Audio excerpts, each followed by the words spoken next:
Ever since Vietnam has opened its doors to the world, the country's integration and urbanization have brought in a lot of Western culture. As a part of this is the skateboarding culture. So how far have Vietnamese skateboarders gone? Let's find out together with the help of our friends from South Africa in this edition of Expat Living.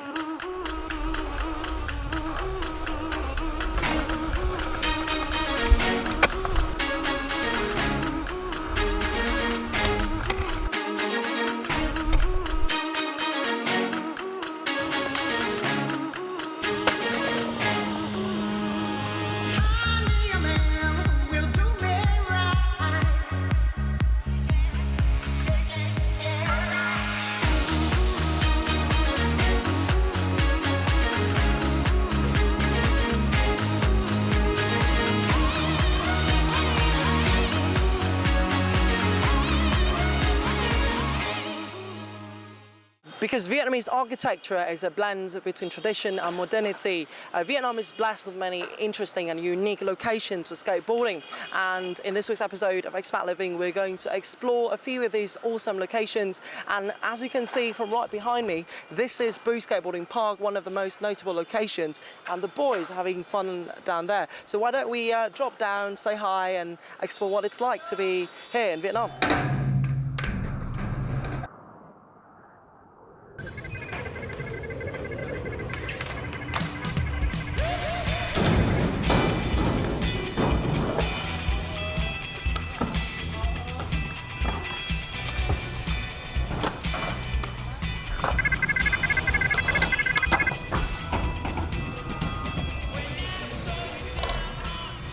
Tricks you are seeing took these skillful Vietnamese skaters at least 2 years to master. Having been in Vietnam for only 4 months, what does a South African skater like Ben Moses think about skateboarding in Vietnam?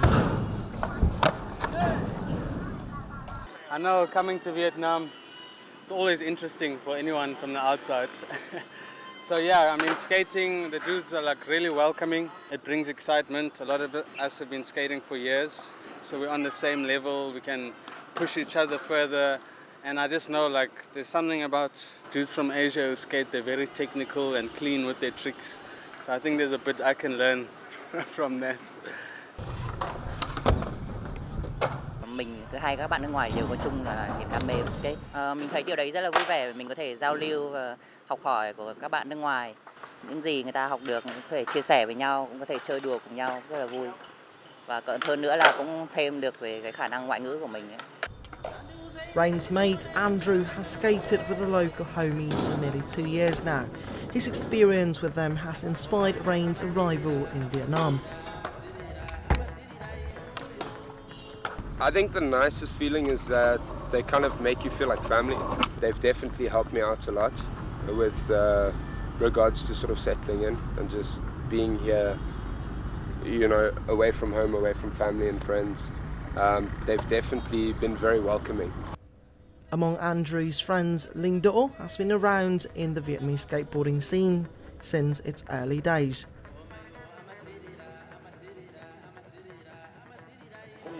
Đơn giản là hồi nhỏ nhìn thấy trên phim ảnh thôi và cảm thấy rất là thích. Lớn lên phải đến cấp 2 để mới có điều kiện để chơi. Từ cái lúc mình chơi đó là từ năm 2004 đến năm 2007 thì cũng có rất nhiều người chơi. Và sau đó thì cái skate shop duy nhất ở Hà Nội thì họ tạm dừng hoạt động để họ chuyển sang một cái lĩnh vực khác bởi vì là có quá ít người chơi ấy. Thì nó bị chững lại cho tới năm 2010 đó. Thì mình làm nhiều cái phim ảnh và hoạt động hơn, các giải thi trượt thì nhiều người biết đến hơn và số lượng người trượt cũng tăng lên đáng kể. Hanoi Creative City has then recently become the hotspot for major skateboarding events in the northern hub of Vietnam. The best moment for me that actually stands out is we hosted an event which was last year, October the 11th. And what happened was we got there early on time, setting everything up, and it started raining. And we were short quite a bit of cash for an umbrella which sort of covered the whole park. And up until that moment I thought sort of I had an opinion about the way people were with money and stuff, and one of the skaters came up to me, and actually quite a good friend, he asked me like, "What's up, dude, why do you look stressed?" So I told him, and he just kind of gave me like a wink and like said, okay, wait a second, and he ran off. He came back and he pulled like, it was pretty much half the cash that we needed for the umbrella from all the skaters. Basically got donations from all the skaters, and for me that was a real eye-opener. Something that showed me that the guys here are willing to chip in and put towards something that, you know, they're really passionate about, which was really cool to see. Initiating system 1. This one's a little bit similar to something back home. It's very rough, the surface is quite hard, it takes a lot out of you to skate it. Check it out. I got hip-hop taste buds. I wanna hear that bass when I make love. Initiating system 1.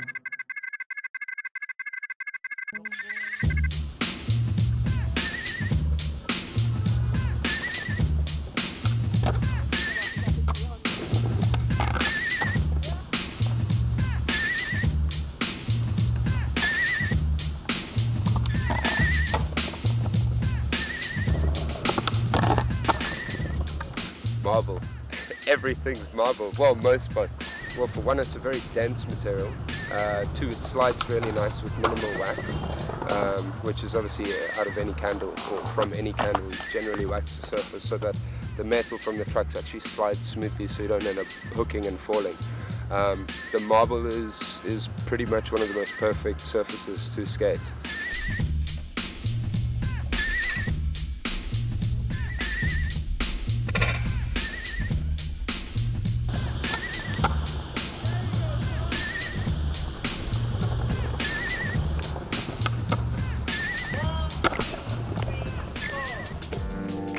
For another South African, Carl Porter has another way of enjoying the talent of Vietnamese skateboarders. His experience in the field from South Africa has laid the foundation for a project in Vietnam.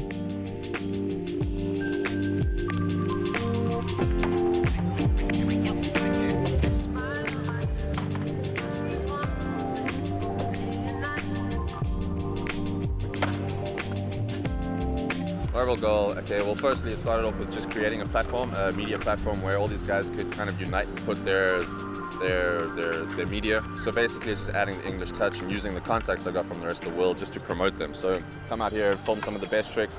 Initiating system 1.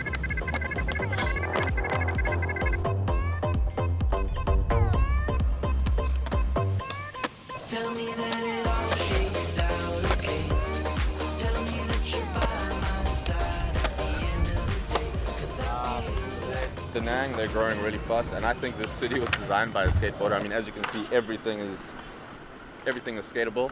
I mean, Vietnam is a tourist destination, so you got all the professional skateboarders that come here off the books just for a holiday, and when they see what they've got to offer, these guys are instantly friends for life.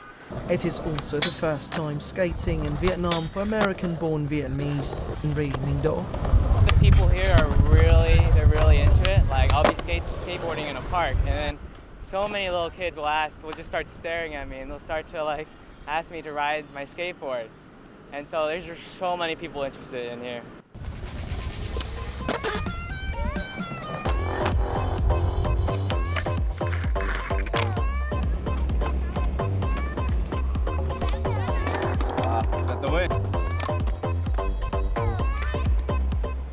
Kyle's close relationship with local skaters has helped him bring a more authentic picture of the local scene to the world. Nỗ lực này cực kỳ quan trọng, nhất là quảng cáo du lịch cho thành phố hoặc là giúp cho người khác biết tới những môn thể thao này để bớt đi những cái tệ nạn.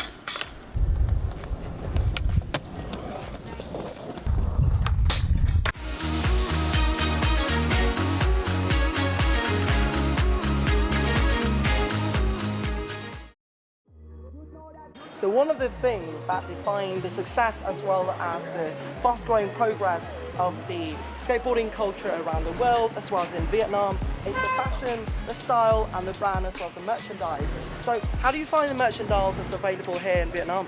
Yeah, it's good. I find what's really nice to see is that the guys skating here are making or creating their own brands, which is, yeah, it's good. good to see. Okay, so how do you find the quality of the products that are available here? The quality is good, the price is good. What you can find is it's a diverse range of different types of styles. So, I mean, it fits all sort of skating styles and whatnot. So, yeah. Sick. So, any recommendations at all, mate? I'll be skate shop. All right, Yeah, sweet. you want to follow me? Let's go. Okay.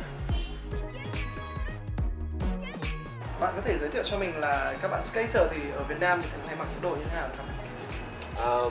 Khoảng cái đây một vài năm thì mọi người thường ăn mặc rất là giống nhau. Mọi người thường mặc những cái đồ rất là rộng, áo rộng, quần rộng để cho thoải mái. Nhưng mà cái thời gian gần đây thì có nhiều kiểu phong cách hơn đối với các bạn trượt. Có bạn thích hip hop, có bạn thích rock, có bạn thích kiểu phong cách nó bụi hơn một chút thì cho nên là xuất hiện những cái kiểu quần áo mới, nó có thể là nó skinny hơn nhưng mà nó có giãn kiểu như vậy.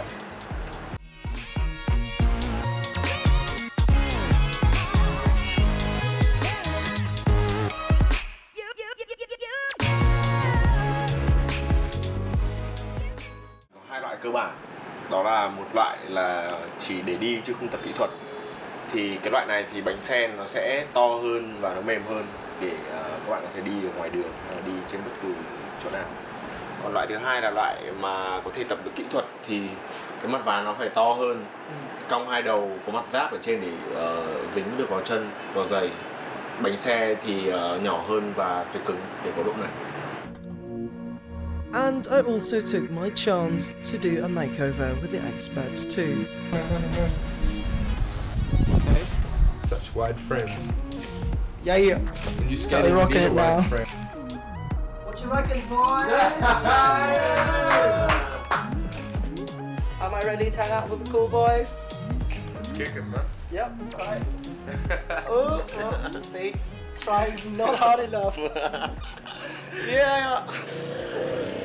Rain and Andrew have also stepped into the style business too, and they've taken advantage of the sceneries for their photo shoots. I've never felt like I'm meant to be in a place, like I'm meant to be here type of thing. Like just the look of the city, fresh spots are popping up every day, and yeah, it's really dope. I mean, it's so urban that it really speaks to us. So, and there's a few places like this as well around the city.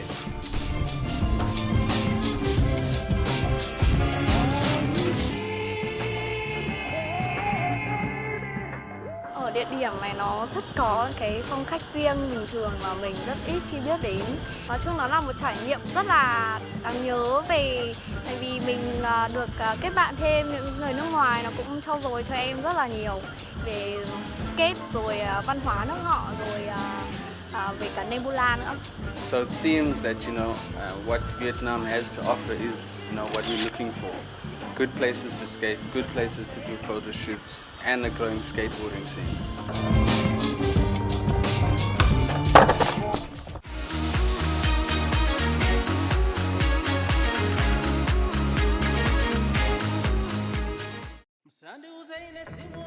Formed in 2012, Nebula has been using skateboarding to create a nurturing environment for young South Africans to pursue dreams and overcome economic challenges to youths.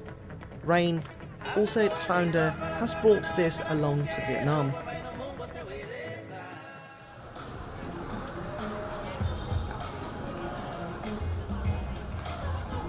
As you can see, there's an exciting atmosphere from right behind me, and this is exactly what it's like to be at a lesson with the Nebula Vietnam people. And here, not only do they teach life skills through skateboarding, also a great passion for this sport as well as game. So let's meet some of them to find out what it's all about.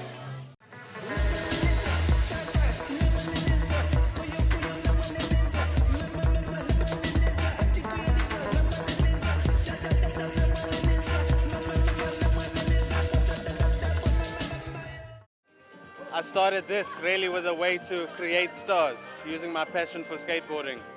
And there's so much in it, from balance and control, to falling down, getting up again, having a vision for what trick you want to do, trying it, falling, get up again, try. It's pretty much the same thing, like with what you want to achieve with yourself. You know, you have to learn how to manage your time, be the best that you can be, but if things don't go right, how do you make it, you know, stand up and keep going. Andrew has joined the bandwagon and put his skateboarding skills to good use.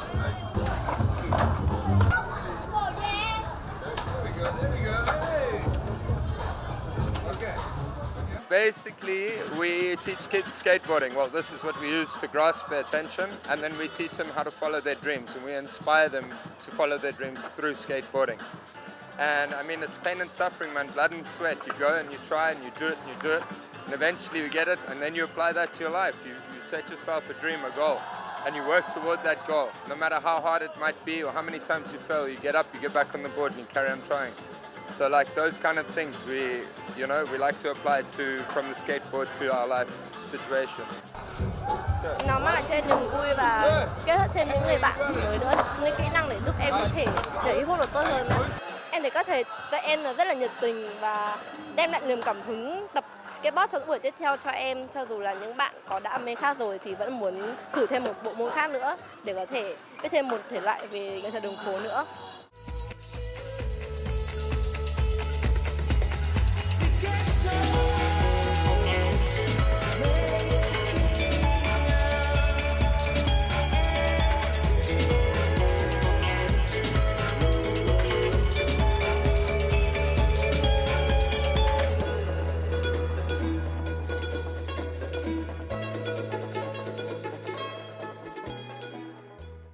As you could see in this edition of Expat Living, while Vietnamese skateboarding is still developing, it has a lot of potential to offer for you. So why don't you come over, check it out, and hang out with the homies here in the country. And now, as usual, it's the time for our section of Time Out.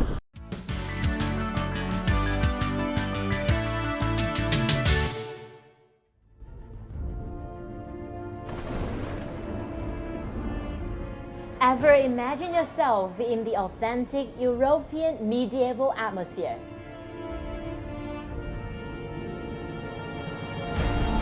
Just like in the magical world of Harry Potter. Well then, imagine no more. As the medieval theme family amusement center right here in Ho Chi Minh City, gonna turn your imagination into reality. Axior Somewhere Land.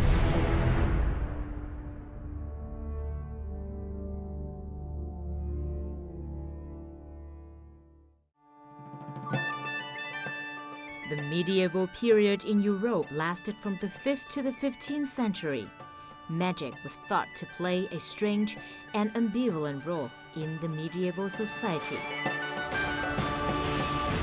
And people of that time often believed in witches, fairies, magicians, and supernatural beings. Nowadays, every kid loves fairy tales without exception, and even many adults alike. Thật sự là ai cũng cần một lần được quay trở lại cái cảm giác mà được làm con nít. Nó rất là hạnh phúc. We surely never forget those magical stories that came into our life in early years. Therefore, Somewhere Land in District 2, Ho Chi Minh City, something right out of a medieval town, has become popular with dreamers of all ages. Mình sẽ xây dựng một cái gì đó không bự như là Disneyland, nhỏ xíu thôi, nhưng mà có thể mà khi mọi người vào á, thì mọi người sẽ quên cái thế giới ở ngoài kia đi một chút, để được trở về làm con nít và để cho con cái của mình cũng được thật sự làm con nít.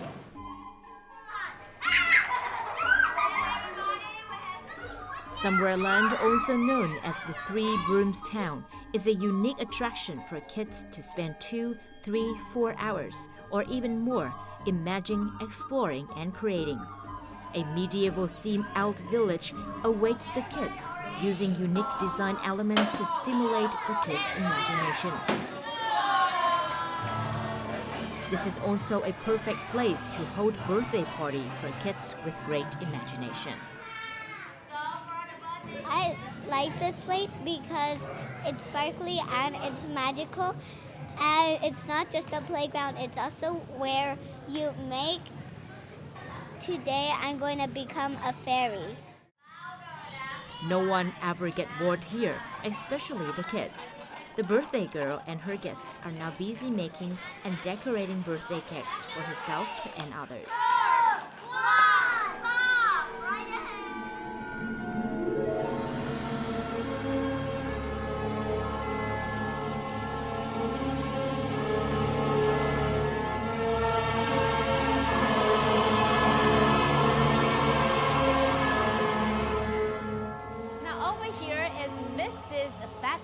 Bakery where you can create a cake of your own. So now I'm going to ring this bell, and for sure an elf will come and help me to make a magical cake for my own. Chào chị, em có thể giúp chị làm loại bánh nào ở đây nào? Ở đây thì mình có bao nhiêu loại bánh nhỉ? Ở đây bọn em có hơn 20 loại bánh lận. Vậy loại bánh nào mà dễ làm nhưng trông lại có vẻ huyền bí và có pháp thuật một chút? Hợp với chị, đó là loại bánh cupcake hoa tiên này. Đây phải không? Vậy thì bạn giúp mình nhé, bởi vì mình chưa bao giờ làm cái loại bánh này mà cũng chưa bao giờ nghe thấy tên của cái loại bánh này. Ok, sẵn sàng. Rồi, đây là nguyên liệu của chị đây. Chúng ta có những nguyên liệu gì ở đây? Ở đây thì theo làng Gia Tân á, thì ở đây chúng ta đã có trứng chim cầu vồng. Đây là bột hoa tiên để làm bánh hoa tiên. Trong tô này thì đã có sẵn dầu bò ú và sữa ong ruồi. Learning these ingredients' names are hard enough. You also have to follow the app's instructions carefully if you want to be success in this part. According to this elf, I can only stir this mixture in one direction and 5 minutes with my right hand and another 5 minutes with my left hand with the same direction. Otherwise, this cupcake will not be magical anymore. And here comes the most important part to make a batch of flower fairy cupcakes. Và bây giờ chúng ta sẽ cùng nhau đọc thần chú để cho cái bánh này có thể hiệu nghiệm và ngon hơn. Ba la, bánh to ra, bánh thơm nha, ba la, bum. Rồi em sẽ đem bánh vào trong tiệm bánh bà Núc Nít và hẹn chị 15 phút nữa chúng ta sẽ có bánh nướng thật thơm và ngon cho chị.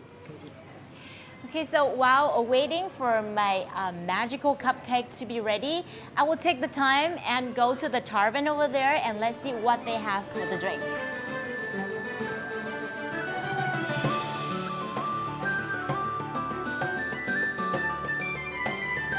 Well, there's so many magical dishes in this menu, but I think I'm gonna go for the best seller. So that would be poison number 9, that is the drink. And for the main dish, I think I'm gonna pick up this one, the goat's pumpkin spaghetti. I'm also curious for one more thing, that would be the mummy toast. So let's see what they have for me. After gossiping with the elves here, I've learned that the Licky Skull Tavern is an ideal place to enjoy the special food and drink that are fusion of European and Asian culinary, touched by a little bit of magic.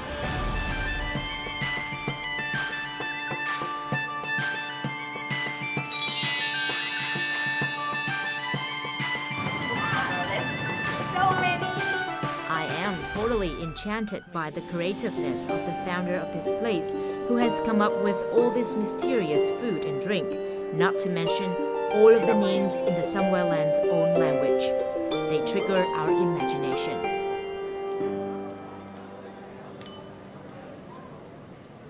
This is really poisonous. But it's good though. Okay. See. Wow, there's a lot of spaghetti inside. It's creepy to eat from the skull. At Somewhereland, I find it easy to forget the headache in the outside world. I just follow the kids and elves to the craft workshops of Merry Masquerade Boutique to make handmade items such as fabric dolls, bags, badges, or wooden houses, or to get some training on magical charms and potions at the Curly Mustache Wizard School. And last but not least, I definitely should not forget to bring home my first batch of cupcakes that Mrs. Fatty Fat has baked for me. So my flower fairy cupcakes are ready. It smells so good.